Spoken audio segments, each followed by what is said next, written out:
Bon dia a tots, bon dia a totes, empreses, directores... Totes les empreses que esteu avui aquí genereu valor a la societat. M'agradaria també posar en valor la jornada, generant valor a la societat, centrada en la temàtica que obre oportunitats per a les empreses.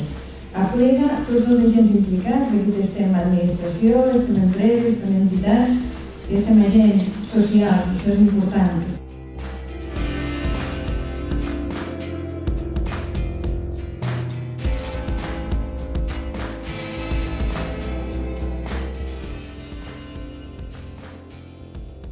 Empreses realment compromeses amb la responsabilitat social han de ser competitives i sostenibles.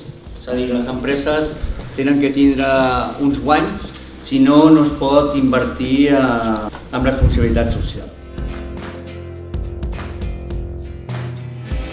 Este tipo de esquema de la contratación abandona una visión burocrática que teníamos y apuesta por un modelo de contratación pública más transversal y estratégico, como bien se ha comentado.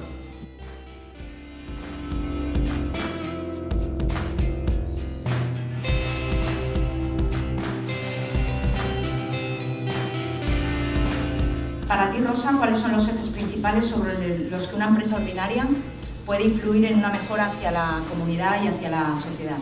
També hem de començar a pensar en millorar la seva qualitat de feina, en millorar la seva qualitat de vida, perquè l'esfera professional, evidentment, té un impacte important en l'esfera personal.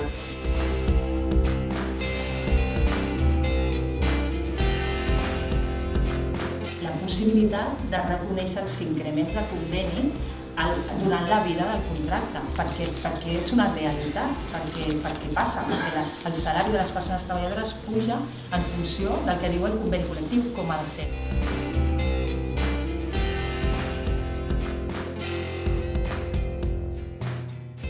En aquesta jornada titulada Generant valor a la societat, que jo crec que és molt escaient, crec que és el paper que han de jugar les empreses a l'hora d'aconseguir un millor model de desenvolupament econòmic, un model més sostenible.